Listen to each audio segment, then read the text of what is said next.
In this video, I'm going to show you how to make your Rust APIs 10 times better by leveraging Rust's amazing type system. Specifically, we'll talk about using generics and zero-size types to prevent consumers of your API from misusing it. Also, I'll walk you through a real-life example step by step so you can apply this technique to your own code. Before we get started, make sure to get your free Rust cheat sheet by heading over to letsgetrusty.com/cheat sheet.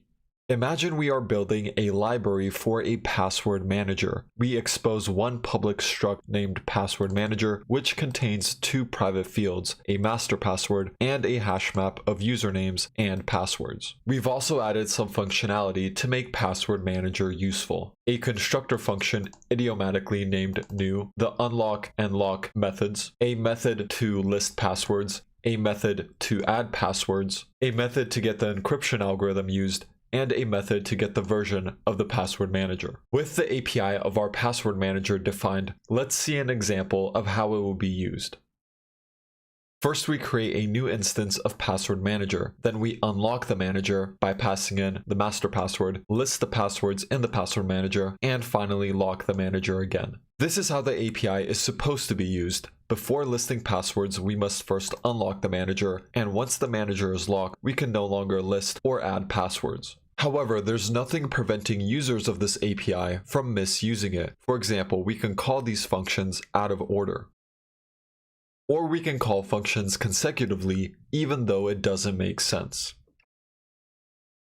As you can see, the code still compiles, which is a problem because we don't want users of our API to run into runtime errors or unexpected results when using our API. What we want to do is encode our API with the notion that password manager has two states, a locked state and an unlocked state. These states have different functionality. For example, when the password manager is locked, you should be able to call unlock, but you should not be able to call lock, list passwords, or add password. Conversely, if the password manager is unlocked, you should be able to call lock, list passwords, and add password, but you should not be able to call unlock. There is also some functionality that you should be able to call in both states, in this case, the encryption and version method. Now that we know what the problem is and what information we'd like to encode, let's go over some solutions.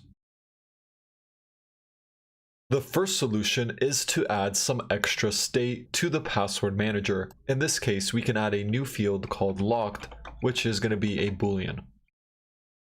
Then in the constructor, we'll set locked to true. Then when unlocked is called, if the password matches the stored master password, we can set locked to false. Finally, inside the list passwords and add password method, we could check if locked is set to false. If locked is true, then we need to do some error handling. We could do this in two ways. The first way is to simply panic, which is not ideal because we don't want the program to crash just because the user called list passwords by mistake. The second option is to change the signature of these functions to return a result type. Then if locked is true, we can simply return an error. This approach is not ideal for a couple of reasons. First of all, it complicates the API. In the case of list passwords, instead of returning a simple hash map, it now returns a result type, which forces users of the API to understand why this function could potentially error. Second of all the methods in this API are shown to the user regardless if the password manager is locked or unlocked. For example, after creating a new password manager instance, if I try to check the available methods, I could see that add password and list passwords are available even though the password manager is in a locked state. Ideally, these methods should not even be listed unless the password manager is unlocked to prevent confusion. The issue with the current solution is that it uses runtime checks, so calling list passwords on line 47 won't give us any compile time errors. We would only notice a problem at runtime. To address these issues, let's explore a compile time solution.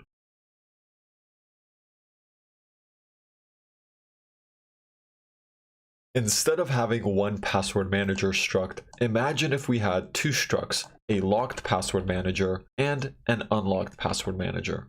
Then we can define two separate implementation blocks.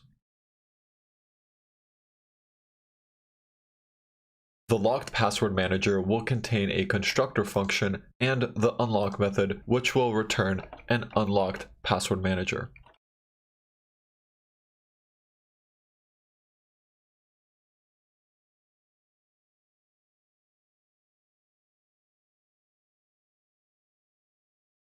It will also contain the encryption and version methods. However, we'll move the lock, list passwords, and add password methods to the unlocked password manager implementation block.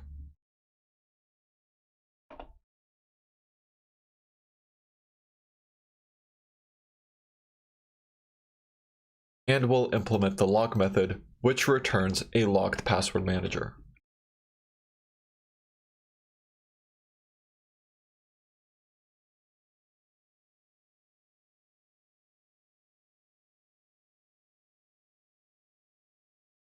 Unlocked password manager also has to implement the encryption and version methods, as those methods are common to both structs.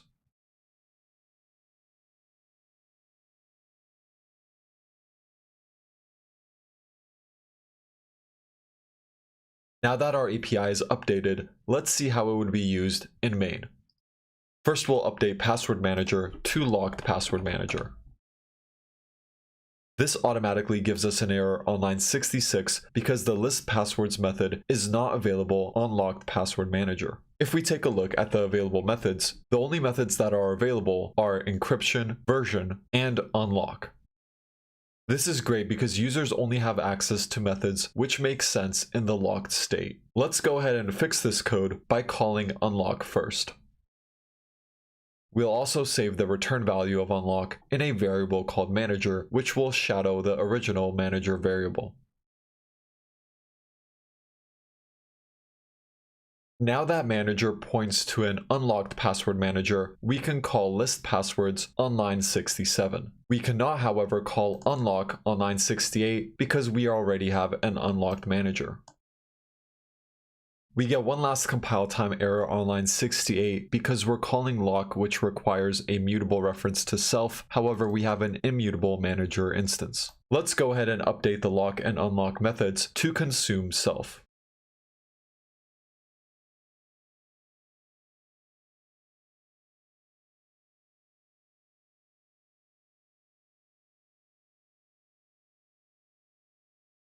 Great, we now have an API that prevents users of the API from misusing it at compile time. But this solution is still not ideal for a couple of reasons.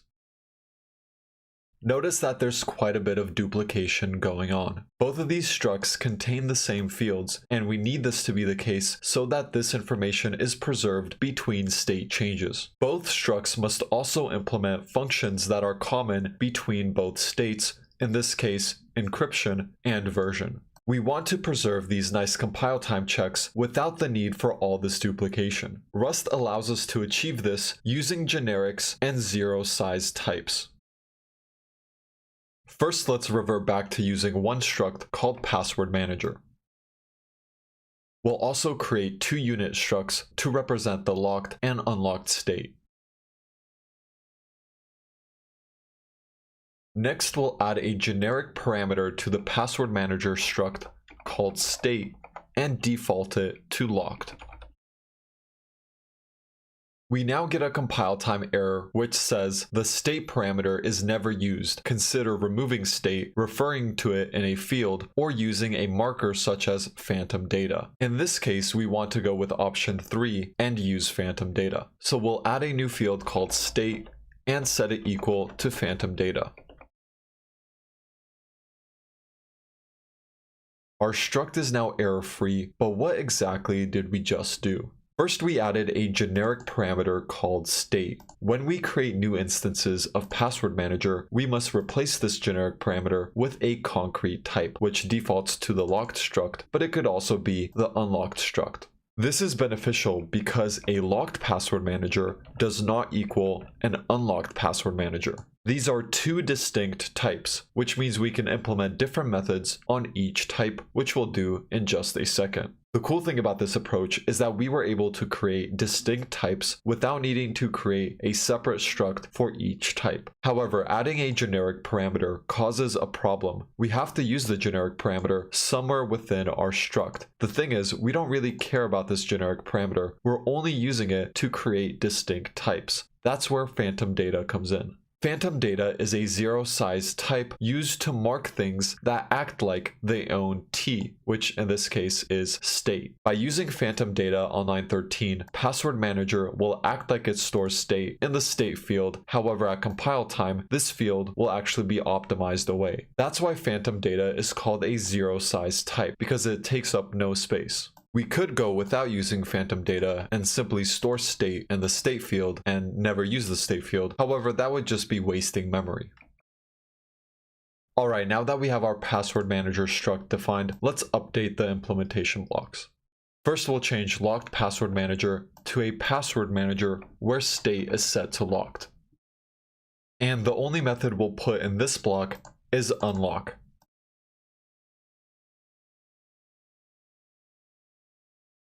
We'll also update this method to return an unlocked password manager.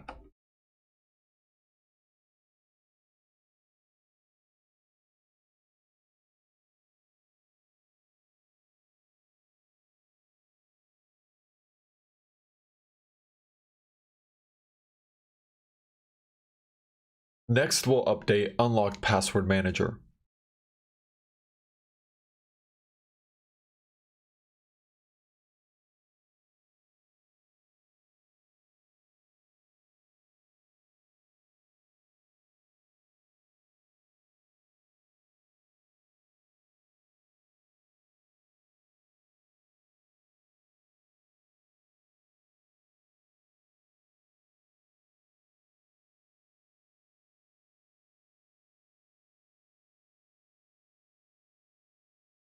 This implementation block will contain three methods: lock, list passwords, and add password. We'll move encryption and version to a separate implementation block.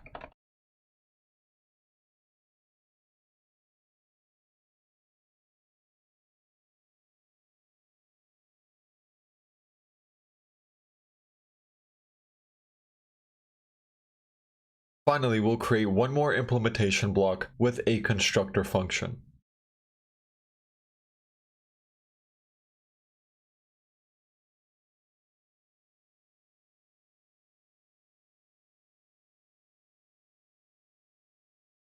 Alright, let's go through the implementation blocks together, starting from the top. This implementation block only applies to locked password managers. Locked password managers get a method called unlock, which gives you an unlocked password manager. This implementation block only applies to unlocked password managers. Unlocked password managers get access to three methods: lock, list passwords, and add password. This next implementation block uses a generic instead of a concrete type, which means these methods will be available for all instances of Password Manager, no matter what the concrete type of state is. This final implementation block contains our associated functions, which in this case is just the new constructor function. With that, we're done implementing Password Manager. Let's go ahead and update main. We'll simply change locked password manager to password manager. When we first construct a password manager, it defaults to a locked password manager. So if we look at the methods available, they are unlock, encryption, and version. Then after calling unlock, we get an unlocked password manager. If we check the methods available, you could see they are add password, list passwords, lock, encryption, and version. Congratulations, you now know how to use generics and zero-size types to make it impossible for users to misuse your Rust APIs and are one step closer to becoming a Rustation. Before you go, make sure to get your free Rust cheat sheet by heading over to letsgetrusty.com/cheat sheet. If you enjoyed this video, make sure to give it a like and subscribe to the channel for weekly Rust content. With that said, I'll see you in the next one.